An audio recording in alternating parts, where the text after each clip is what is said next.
Vous rêvez d'une vie plus épanouie et harmonieuse? Et si la solution était dans les couleurs qui vous entourent?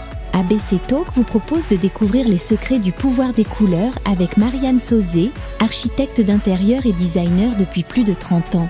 Dans cette masterclass exclusive, elle vous révèle sa méthode unique, la Color Décothérapie.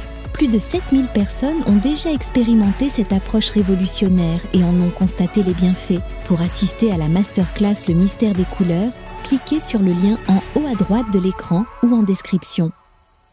Ça qui aujourd'hui me fait vraiment mal et je me dis mais comment j'ai pas pu comprendre ça? C'est que je cherchais absolument l'amour en une seule personne qui était absolument incapable de me la donner, alors qu'en fait j'avais tout autour de moi et j'ai tout sacrifié.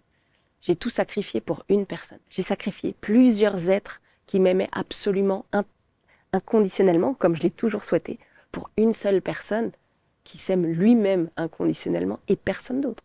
Personne d'autre. Je me suis trompée. Bonjour à toutes et à tous, je suis ravie de vous retrouver pour un nouvel épisode d'À la lumière des nombres. Mon invité d'aujourd'hui a été révélé aux yeux du public un 3 décembre 2011 en ornant pour notre plus grand ravissement la couronne de Miss France 2012. Vous allez voir que depuis, son parcours médiatique mais aussi personnel a été tout autant éclectique, mais je pourrais dire aussi chaotique. Elle va nous en parler aujourd'hui. J'ai l'immense plaisir de vous inviter à me rejoindre à la lumière des nombres de Delphine Vespizer. Comment tu vas, Delphine? Ça va, merci. Je dirais plutôt riche pour en tirer du positif de tout, c'est-à-dire très riche de plein de choses. Exactement. J'ai dit éclectique, mais aussi chaotique, parce que tu as quand même vécu des choses assez robustes. Plein de choses. Tu t'en es relevé. Ouais. Et justement, les nombres de ta vie révèlent ta force. Alors déjà, si je te demande, est-ce que tu as un nombre fétiche? Le 3. Le 3. Eh bien, tu sais que c'est le nombre qui matérialise la chance. Et c'est aussi la candeur, c'est l'enfance, etc., etc. Mais il y a un nombre qui est très important et qui est clé dans ton thème, c'est le 7. Si je te parle du 7, ça t'évoque quoi? Ça m'évoque aussi peut-être la chance, peut-être la nature, peut-être un truc un peu, même féminin, bizarrement, un peu... Ouais.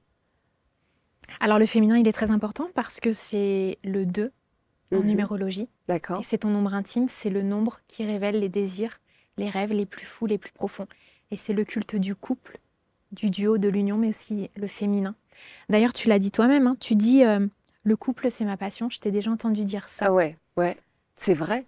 Et c'est vrai que c'est exactement ce qui te tient le plus à cœur. Alors c'est vrai que le 7, il t'emmène aussi sur la nature, sur des causes qui sont chères à ton cœur, puisque c'est aussi les animaux. Tu as un engagement très intéressant là-dessus. Oui. Mais c'est aussi beaucoup le côté sacré. C'est la foi, c'est la spiritualité, le 7. C'est les instincts, l'intuition, l'ancrage et tout ça. Alors depuis le couronnement de Miss France, il s'est passé tellement de choses. De tout ça, qu'est-ce que tu retires? Je retire que j'ai bien bossé. J'ai effectivement, la force que j'ai en moi m'a permis de faire tellement de choses. Mais en quantité et en qualité, en choses vraiment incroyables. Et c'est vrai que j'ai pas vraiment de peur en moi, en fait. J'y vais, tout le temps, j'y vais. Et quand je veux un truc, je sais pas, peut-être je le visionne et puis ça fonctionne. Et j'ai toujours pensé que j'avais de la magie dans ma vie et que j'étais aidée. Parce que généralement, quand j'imagine quelque chose, même si j'ai des événements, même par exemple négatifs dans ma vie, je me rends compte par la suite que ça m'a permis d'arriver vraiment là où je voulais. Exactement. Mais parce que je pense que tu sais finalement faire attention à tes intuitions et ton instinct. Et ça, c'est propre au 7. Un autre nombre aussi. Alors le 7, il est partout dans ton thème. Tu l'as en chemin de vie, en chemin d'expression. D'accord. Le chemin d'expression, c'est le caractère et la personnalité. Et le 7, c'est celui qui fait de toi, quelque part, un être spirituel qui a envie de s'incarner, tu vois, ici sur Terre. Et je pense que tu vis désormais un peu ta vie comme ça, ou tu l'as toujours vécu comme ça, mais peut-être que tu en avais moins conscience avant. La spiritualité, tout ce qui est énergie, énergétique, c'est venu vraiment à partir de 18 ans. J'ai commencé à fond à être dedans. Mais en vrai, j'allais déjà voir des magnétiseurs. J'étais très intéressée par tout ça, même étant petite fille. Mon premier magnétisme, je l'ai eu quand j'avais 1 an. Mes parents m'ont emmenée parce que j'avais une crise d'eczéma partout. Ils m'ont fait magnétiseur. Le lendemain, j'avais plus d'eczéma. Donc déjà, c'est venu à moi. Eux, ils savaient plus quoi faire. Donc du coup, même s'ils sont pas très croyants sur tout ça, ils l'ont fait et puis ça a fonctionné sur moi. Donc j'étais très, très réceptive. Et c'est vrai, je le dis parfois, quand j'étais petite, j'aurais voulu être une sorcière, avoir des dons. Mais des dons de magie blanche, de pouvoir guérir des gens, de pouvoir voir dans le futur, de pouvoir faire des filtres d'amour. Quand j'étais petite, mon père m'avait fait une cabane en bois dans le jardin et j'avais plein de fioles. Et je mettais de l'eau, des pétales et tout, et puis je faisais mes filtres d'amour. Bon, après, c'est marrant parce que des plantes, quand tu les laisses comme ça dans l'eau, au bout d'une semaine, le truc, ça pue, quoi. C'est dégueu. mais ouais, je disais, voilà, je faisais des filtres d'amour. Alors, pas pour moi, parce que, voilà, j'étais pas trop dans ce truc-là, en fait. Tous les petits garçons, ils m'aimaient, mais moi, non, j'étais pas dans ce truc-là. J'avais l'impression de plutôt régir les couples des autres, comme ça. J'étais un peu en petite fille déesse de l'amour, tu vois. Mais je voulais préparer des potions d'amour pour les gens qui devaient s'aimer, quoi. Je voulais diffuser ça, en fait, l'amour. Mais c'est drôle parce que, tu vois, c'est vraiment ton ombre intime. Et j'ai l'impression que c'est ta quête aussi dans cette vie-là, dans cette incarnation. C'est vraiment ce qui répond aux besoins profonds et désirs profonds de ton âme. C'est l'union, la communion entre les gens. C'est ça. Un jour, une numérologue, d'ailleurs, m'a dit que le but, en fait, de ma vie, effectivement, c'est de trouver l'amour inconditionnel. Que mon truc, c'est ça, tac, tac, tac. Mais que ça risque d'être difficile parce que c'est difficile de trouver chez l'autre l'amour inconditionnel. Alors, au bout d'un moment, il faut peut-être aussi se dire que l'amour inconditionnel, et c'est pour ça que j'aime tellement les animaux, parce qu'avec l'animal, c'est un amour inconditionnel, mais qui dure... moi, j'ai perdu mon chien après 10 ans, et ça m'a tellement meurtrie, donc il faut essayer de retrouver l'amour inconditionnel. Et au bout d'un moment, je me dis, maintenant, j'ai compris que l'amour inconditionnel, je dois le trouver en moi et pour moi-même. Du coup, maintenant, je suis bien, quoi. Mais l'amour ne meurt jamais. Donc même si tu as perdu ton chien, il continue à évoluer de l'autre côté, à tes côtés. J'avais reçu Bernard Montiel il n'y a pas longtemps, qui pareil a été meurtri par l'amour de son chien. Et en fait, c'est vraiment ce que j'ai retenu de ça. Cet amour inconditionnel, en fait, il se densifie. Et le moment, toi, je sais que tu crois à un après, etc. Bien sûr. Donc le moment où on les retrouvera, on aura l'impression qu'on les a quittés que le temps d'un week-end. Ah ouais? Ouais. Parce que la notion du temps, c'est pas du tout la même. Tu vois.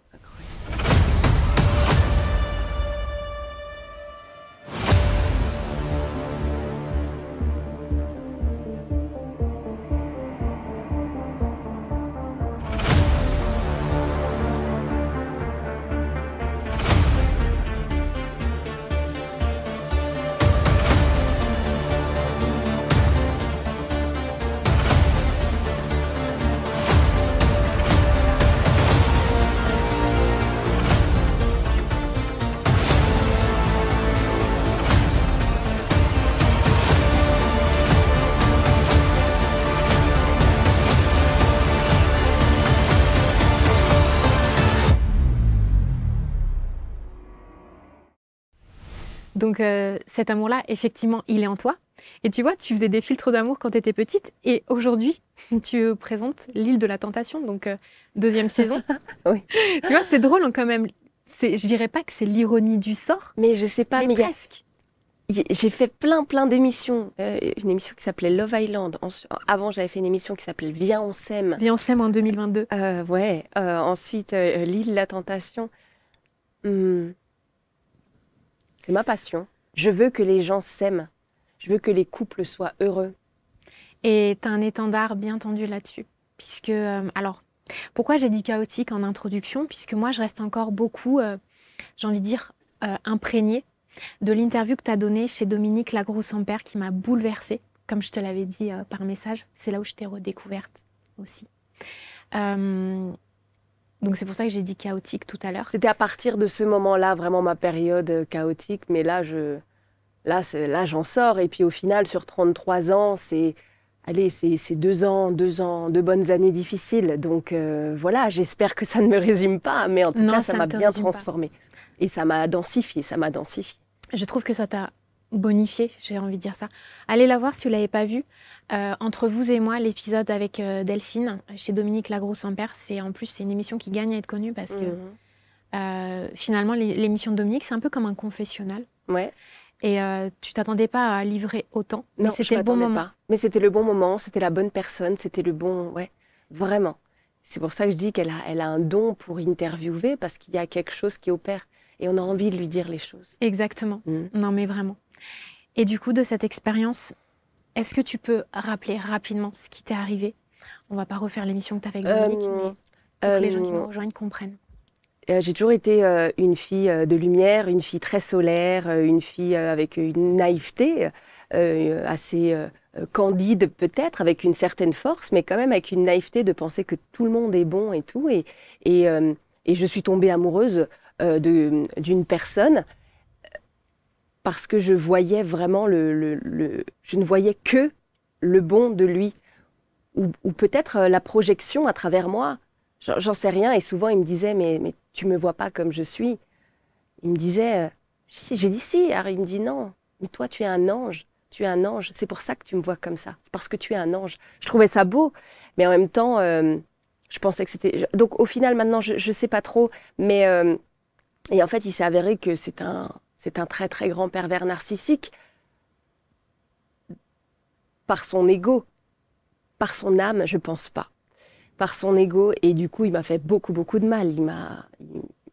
Voilà. C'est quoi la pire chose qui t'est faite? Est-ce que tu veux nous dire?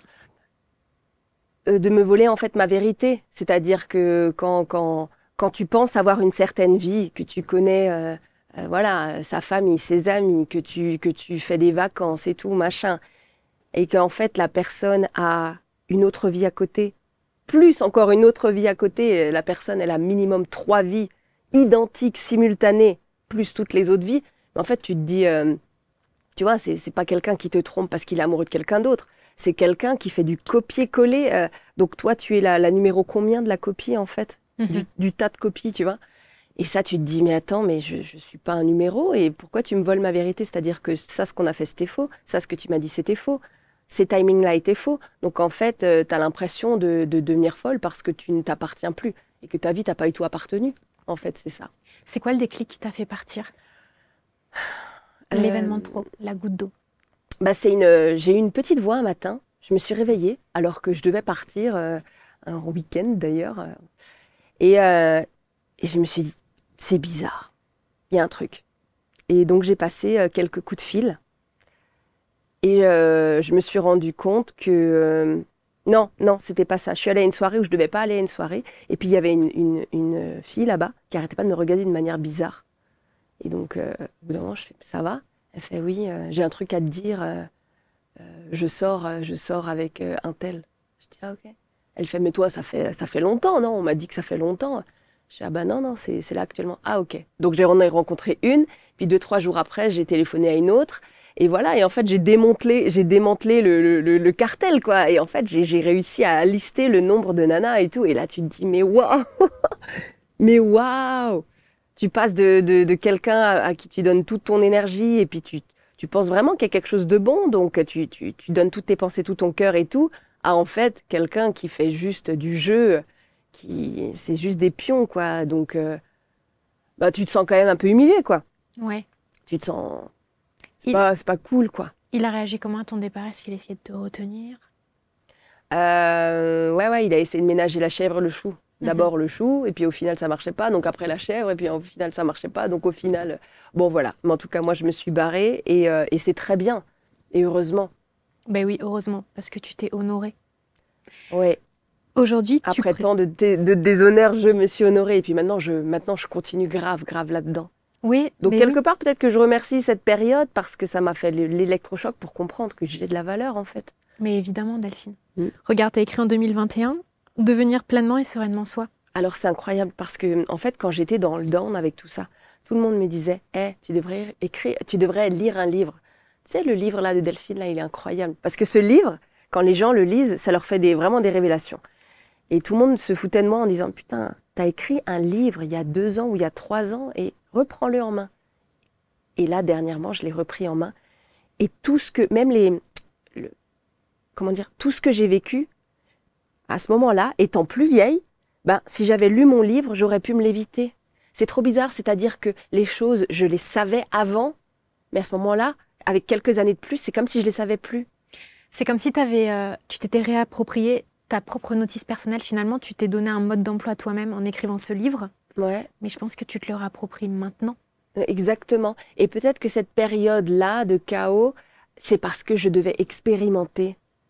Peut-être le fait de me faire déshonorer, le fait qu'on me mente, parce que c'est des choses, heureusement, que j'avais jamais vécues avant. Donc peut-être qu'il fallait que je passe par là, dans cette incarnation, pour comprendre qu'est-ce que ça fait, peut-être d'être une femme bafouée, j'en sais rien.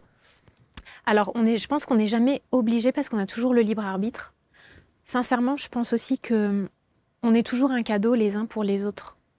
Et je pense que pendant une fraction de temps, pendant une parcelle de temps, alors ça c'est particulier ce que je vais dire, ce que je vais vous dire, mais je pense qu'on se rencontre tous pour justement s'entraider. Et j'imagine qu'à ce moment de vie, tu as été une opportunité peut-être pour lui de sortir de ce carcan. Parce que finalement c'est assez nuisible et toxique pour lui-même. Exactement. Pour sa propre âme. Exactement. Sauf qu'à un moment donné, toi, ton délai de péremption, c'était terminé, il fallait que tu sortes de là. Exactement. Et donc c'était en 2024 que tu es partie de ça. Et tu étais en année 3. Et le 3 en numérologie, donc, c'est la chance. Mais le 3, quand il fonctionne à l'envers, c'est le vice, la trahison, la corruption et le mensonge. Et la luxure. On est totalement dedans. Tu vois. Et donc, on était totalement dedans. Voilà. Donc toi, tu étais en dualité là-dessus. Mais oui, je pense vraiment que en termes d'âme, il y a un moment où vraiment on était connectés. Parce que j'ai pas pu me tromper sur l'intégralité. C'est pas possible. Non. C'est parce que c'est pas de la poudre aux yeux que j'ai ressenti une connexion d'âme. Mais pour autant, la dualité, la bipolarité de la personne, c'est que y a une dualité entre son ego de cette incarnation-là, qui franchement, c'est nul, et l'âme à l'intérieur qui, moi, m'intéressait. Exactement. Mais justement, on revient se réincarner aussi pour lutter contre nos propres démons.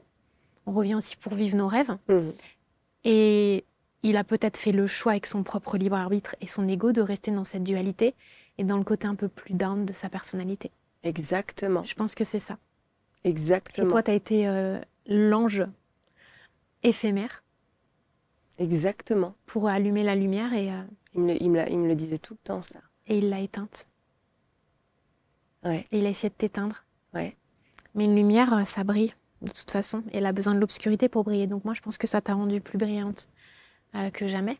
Et est-ce que tu dirais que cette expérience-là, ça t'a donné envie de militer pour les autres femmes? Parce qu'en fait, je regarde un peu ton actualité sur les réseaux sociaux. Les retraites que tu vas organiser. Exactement. Tu peux nous en parler? C'est quoi? C'est quoi déjà ta plus grande leçon? Ça t'a réconcilié quelque part avec la douceur? Oui. Maintenant, je veux je veux de la douceur. Alors, pas de la douceur mielleuse, hein, parce que, chasser le naturel, il revient galop. Moi, je suis pas comme ça, je suis pas dans le truc mielleux, mais je veux de la sincérité, je veux de la franchise, je veux de la douceur. Mais je veux de la passion aussi, mais je veux plus le border d'arc. Je veux plus ça. Je veux pas. Mais... là, donc, grâce à tout ça, je me suis vraiment réconciliée, effectivement, avec ma féminité. Et en fait, ça m'a donné accès à la vraie sororité entre les femmes. Et maintenant, je vais organiser des cercles de femmes, des week-ends de femmes, où les femmes, elles peuvent déconnecter le temps d'un week-end. On va parler ensemble, on va faire de la méditation, on va manger en pleine conscience, en silence, on va partager des moments, on va faire... il y aura des gens qui vont venir pour faire des bols tibétains, des soins énergétiques. Juste une parenthèse entre nous. Et pourquoi? Parce que quand j'ai diffusé cette interview, il y a tellement de gens qui m'ont dit « Mais je me reconnais en toi, mais j'ai vécu exactement la même chose, exactement. » Et à la fin, à chaque fois, les filles, elles disaient « Maintenant, qu'est-ce qui va se passer? Comment est-ce que tu continues? Comment est-ce que tu peux nous aider? S'il te plaît, ne nous abandonne pas. » Et cette phrase, elle m'est restée des semaines et des mois dans la tête. Et je me suis dit, ok, je vais faire ça. Je vais les accueillir chez moi. Et on va faire une pyjama party géante pendant 2 jours et demi, une fois par mois. Et puis c'est top. Oh, c'est super. Ouais, et la prochaine, là, elle est au mois de mars. Et Ok. je suis vraiment ravie. Et ça, dans le temps, j'aurais jamais pensé en fait faire ça parce que c'est comme si on m'a inculqué un peu d'avoir peur des femmes, de me méfier des femmes, de attention et tout. Donc, dans le temps, j'avais vraiment mes 2 meilleures amies, mais j'avais jamais un groupe de femmes autour de moi. Je me sentais pas légitime parce que j'ai toujours senti que j'étais plus proche des garçons. Que les garçons, ça fait pas peur. Les garçons, c'est franc. Les garçons, c'est voilà. Les filles, c'est plus. Non, pas forcément, non. C'est vraiment une question de caractère. Donc maintenant, effectivement, je me sens bien avec les hommes, mais je sais la limite des hommes. Et je me sens très bien avec les femmes. Et les femmes, j'ai envie de les protéger, j'ai envie de les aider, j'ai envie de leur partager les choses. Et toute mon énergie là, j'ai envie de la donner au service de la femme. La femme, c'est tellement beau. La femme, c'est tellement beau, c'est tellement fort. La femme, c'est un bijou, quoi. Non, mais c'est trop beau ce que tu dis. Tu dirais que finalement, ça t'a rapproché de ton public féminin, Ouais. presque comme si ton public masculin, entre guillemets, était un peu acquis. Oui. Et Oui. que là, tu as redécouvert, en fait, quelque part, tu es sorti aussi de la dualité, de cette énergie de devoir faire un choix. Tu vois, quelque part, lui, il était dans une dualité, il te mettait aussi dans une posture de dualité. Toi, tu as décidé d'embrasser un tout. Mhm.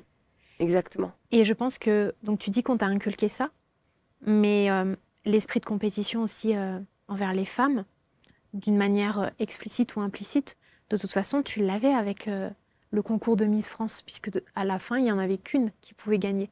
Ouais. Et ça, en vrai, j'ai pas aimé. J'ai jamais aimé être en compétition. Moi, je veux arriver à mon but, mais jamais sans faire comme ça. C'est pas mon.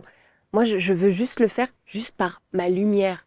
Mais je veux que les autres aient aussi de la lumière, que chacun ait sa propre lumière, tu vois. Mais jamais j'irai jouer des coudes. Et j'ai pas du tout joué des coudes à Miss France. Et pour le coup, les gens, ils ont dit on a voté pour vous parce que vous rayonniez. Donc voilà, au final, c'est ma lumière qui a fait le taf, quoi. Ouais, c'est trop bien. T'as gardé contact avec des amis Miss France? Alors, avec la Miss, une des Miss qui a été candidate à Miss France aujourd'hui, c'est comme ma sœur.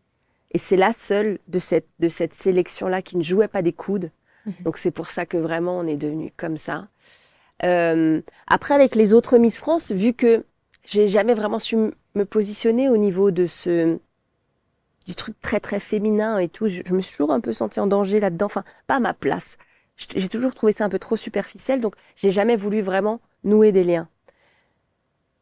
Au final, je me rends compte, et après, d'ailleurs, ces interviews, comme quoi cette interview elle a vraiment déclenché beaucoup de choses, j'ai eu des retours d'anciennes Miss qui m'ont dit mais bah, moi aussi j'ai vécu ça. Là tu m'as touchée ou machin. Et je me suis dit ah ouais mais en fait on vit toute la même chose et surtout que c'est vrai que en tant que Miss France on a vécu toute la même chose. On était une jeune fille qui a été un peu déracinée pour aller vivre à Paris, faire tout ça alors qu'en fait à la base on est des provinciales. Donc voilà. Ok. Aujourd'hui tu présentes l'île de la Tentation. Quand tu vois ces couples-là qui viennent tester leur amour, oui. Qu'est-ce que tu ressens? Qu'est-ce que tu aurais envie de leur dire si tu pouvais sortir de ton rôle de présentatrice? Tellement de choses à chaque fois, tellement de choses. Est-ce que tu vois le vent tourner? Est-ce que du coup ça t'a donné un flair et une lucidité, j'ai envie de dire une expertise sur ce qu'est l'amour et le non-amour? Il y a un des couples, je peux pas dire lequel. Alors dis pas. C'est à peu de choses près dans le côté un peu mensonge, non-amour, mais quand même je te tiens, mais quand même je te donne rien, mais je veux quand même que tu sois là. À peu près, moi, ce que j'ai vécu. Il y a un des couples de l'île de la Tentation actuelle, c'est exactement ça. Donc il y a un des couples où l'homme est pervers narcissique, ça se voit à fond. Et où la fille, elle est trop pure, elle veut pas voir. Et c'est dommage, quoi. C'est dommage parce que le jour où elle ouvrira les yeux, elle sera après comme moi. Waouh, va falloir assumer ça. Et ça va passer par un down qui est prévisible déjà. Oui. Et après, il y a d'autres couples. En fait, on arrive tous à se retrouver dans certains couples. Moi aussi, j'ai déjà été dans un couple qui ressemble d'ailleurs au couple dans un des couples de l'île de la Tentation, où j'étais très dans la séduction. Et c'était moi, je faisais, voilà. Et puis la personne était très, très, très amoureuse de moi, mais c'était moi qui... Il y a aussi ce couple. Mais en fait, je pense qu'on a tous déjà vécu tous les couples qui sont actuellement à l'île de la Tentation, et c'est pour ça que cette saison vraiment cartonne, parce qu'on arrive très, très bien à se projeter. Tu parles de ton histoire avec Roger ou une autre histoire? Je parle de l'histoire avec Roger, ouais. Il m'a vraiment mis sur un piédestal et j'acceptais grave cette position. Donc j'ai profité de ça. Mais je pense qu'il était là avant pour te montrer ce que c'était le vrai amour. Peut-être, oui. Pour pas que... Enfin, pour que tu aies ton signal d'alarme à l'intérieur de toi. Est-ce que aujourd'hui, tu as eu envie de te confier à lui, de lui parler, de lui demander peut-être pardon d'une certaine manière? Bien sûr, je lui ai demandé tellement de fois pardon. Mais ça passe pas tant que ça. Ouais. Il l'a en travers de la gorge. Ouais, il l'a en travers de la gorge, c'est sûr. Et voilà. Je ne vais pas rentrer dans les détails, mais il s'est rendu malade. Et ça, quelque part, c'est encore quelque chose dont je n'ai pas encore parlé. Mais c'est vrai que ces 2 dernières années étaient vraiment, vraiment, vraiment très, très lourdes pour moi. Et donc, je fais tout pour l'aider, comme lui m'a toujours aidé. Et pour que lui aussi, il retrouve sa paix et sa santé. Et voilà, quoi. Sa sérénité. Et sa sérénité. Parce que c'est son manque de sérénité qui l'a conduit à ça. Donc, c'est vrai que parfois, je dis, en faisant le choix que j'ai fait en 2022, 2023, de me mettre dans cette relation toxique, c'est pas que moi que ça a blessé. Ça a blessé moi, ça a blessé Roger, ça a blessé mes parents, ça a blessé les gens autour. Même mon chien, il a perdu tellement, tellement d'énergie à me voir tellement mal. Il a fait un transfert et je l'ai perdu. Alors, ne te culpabilise pas. Hein. C'était... Attention, Delphine. Il fallait que je vive ça, sans doute. Mais disons que en explosant, j'ai fait exploser beaucoup de gens autour de moi. Oui, mais déjà, tu as l'humilité de reconnaître l'erreur de parcours.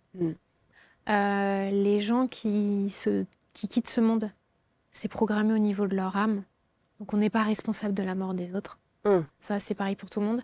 Ça, c'est un sujet qui me tient à cœur aussi parce que souvent, je reçois des gens qui ont malheureusement connu le suicide d'un proche. Non, c'est jamais de la faute de quelqu'un. Mais je pense que tu as eu toutes ces sources d'amour autour de toi pour justement que tu sois lucide sur le vrai amour. Et tu étais en année, donc déjà en 2023, tu étais en année 11. Et l'année 11, émotionnellement parlant, c'est une année de grande tension, de grande dualité. Et le 11, c'est le culte du couple, de l'amour, et c'est ton désir et ton rêve le plus profond. Donc quelque part, il y a quelque chose en toi qui était prêt à tout pour aller chercher cette vibration. Ouais. Mais cette vibration, elle était déjà en toi et autour de toi. Et le plus important, c'est de demander pardon. Et ça, tu l'as fait, tu vois. Mais c'est ça qui aujourd'hui me fait vraiment mal. Et je me dis, mais comment j'ai pas pu comprendre ça? C'est que je cherchais absolument l'amour en une seule personne qui était absolument incapable de me la donner. Alors qu'en fait, j'avais tout autour de moi. Et j'ai tout sacrifié. J'ai tout sacrifié pour une personne. J'ai sacrifié plusieurs êtres qui m'aimaient absolument inconditionnellement, comme je l'ai toujours souhaité, pour une seule personne qui s'aime lui-même inconditionnellement et personne d'autre. Personne d'autre. Je me suis trompée. C'est foutu avec tout le monde? Ces personnes autour de toi? Mon chien, je ne l'ai plus. Roger, il faut qu'il fasse sa vie maintenant. Et voilà. C'était les 2 personnes, c'était les 2 êtres importants pour moi. Et qui ont beaucoup souffert pour mes lubies, mais peut-être pour mon chemin de vie, il fallait que je le fasse. De toute façon, avec du 7, tu es sur l'expérience, le savoir, la connaissance. C'est pas pour rien que tu as vécu tout ça, puisque maintenant tu vas pouvoir aider plein de femmes. Mais tu sais quoi? J'ai l'impression aussi que tu auras des hommes, parce qu'on parle beaucoup des pervers narcissiques. J'ai beaucoup de retours d'hommes qui me disent « Mais Vous savez, moi aussi. J'ai dit, mais ouais, grave. Il y a beaucoup d'hommes aussi qui vivent ça. Mais d'abord, je veux faire ça avec les filles. Et après, on va peut-être voir avec les hommes, effectivement. De toute façon, là, tu es dans une année 4 Ok. en numérologie. Et le 4, il restructure, il consolide, il répare. Mais c'est ça que je une ressens. forteresse. C'est ça que je sens. Je suis en train de couper les trucs dont j'ai pas besoin, les trucs négatifs, et je veux du bien. Vraiment, je veux, mais le faire pour moi. Et c'est marrant parce que j'ai même coupé des amitiés, bizarrement, juste parce qu'elles m'aimaient de trop. Et je veux même plus ça. Je veux juste des choses saines. Même parce que quand quelqu'un t'aime de trop, tu te dis bah non, c'est super et tout ça. Moi, j'ai toujours dit bah non, c'est super. Mais quand c'est trop, quand c'est too much et tout, je ne veux plus. Je veux me suffire. Je veux apporter des bons moments, de la lumière aux gens qui m'entourent. Je veux que ce soit réciproque. Mais dès qu'il y a une forme de déséquilibre, je ne la souhaite plus. Je veux l'harmonie et je veux la paix. Mais c'est pour ça, parce que le 4, il cadre. Il est cartésien et il donne ce qu'il faut, comme il faut, en quantité suffisante. Exactement. Et c'est aussi une année avec beaucoup de travail. Est-ce que tu prépares un deuxième livre? Non. Ça fait pas partie de tes projets? J'ai 1001 projets. Je vais sortir une gamme de cosmétiques. Oh, trop bien. Vraiment avec des choses vraiment très très naturelles pour la peau. Bah là par exemple, je suis venue pas du tout maquillée. Oui. Parce que j'ai envie de être bien dans sa peau, avoir une belle peau, être bien dans sa peau, c'est ça qui est important. Voilà, donc une gamme de cosmétiques dans ce sens-là. Je vais faire un podcast vraiment à cœur ouvert avec des personnalités, mais vraiment on va aller vraiment très très très au fond, comme je sais faire quand j'écoute la personne. Elle a envie de me dire des choses profondes. Et autrement, quand on m'interviewe, j'ai envie de vous dire des choses profondes. Donc tout ça, je vais le faire aussi. Et puis on continue dans tout ce qui est acting aussi. Au-delà des émissions de télé, ça c'est mon métier, donc c'est cool. Et puis c'est retraite féminine, donc beaucoup de choses. Pour le coup, livre, j'ai pas forcément pensé refaire. C'est vrai que ça prend énormément de temps. Et c'est aussi un temps très, très en introspection. Et là, en fait, au bout d'un moment, j'ai tellement fait d'introspection. Maintenant, j'ai besoin d'aller vers l'autre en sachant les choses. J'ai plus besoin encore de me torturer à réfléchir. Tu vois, j'ai juste besoin de diffuser maintenant cool avec ce que je sais. Est-ce que tu as encore des fois un petit peu le contre-coup de ce qui t'est arrivé? Ouais. Tu sens que t'es, entre guillemets, j'ai presque envie de dire réparé. À combien? À 70, 80%? Je suis réparée à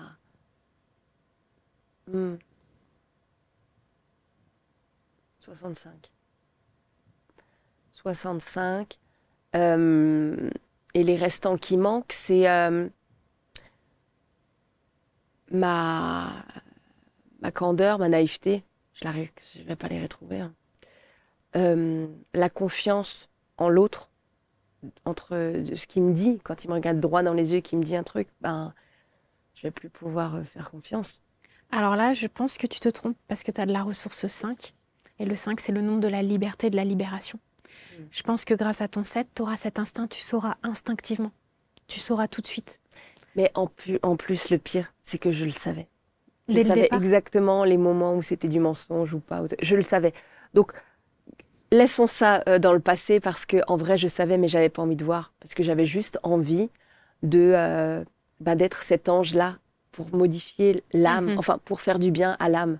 Mais bon, le corps et l'ego et la vie est trop forte pour cette vie-là, pour cette personne. Bien sûr. Donc ça modifie tout et donc laissons ça. C'est pas grave. Généralement, oui, je sens les choses. Donc. T'as dit que. Et pourquoi aussi? Parce que l'amour est tellement, tellement important. Et pour moi, là maintenant, j'ai mis en fait une croix dessus. C'est en ça que je dis les 65%. J'ai plus envie. Je veux qu'on me laisse tranquille. Alors, donc vraiment, pour le coup, vraiment. Je pense que c'est, tu sais, comme une ressource comme l'oxygène. Il est dispo H24, 7 jours sur 7. C'est juste toi, comment tu as envie de partager ton amour et avec qui et comment. Mais là, j'ai envie de le faire pour les gens. Bah voilà. Ok. Donc tu vois. C'est ça, en fait. Ça n'a pas disparu. Mais je ne veux plus un B2B.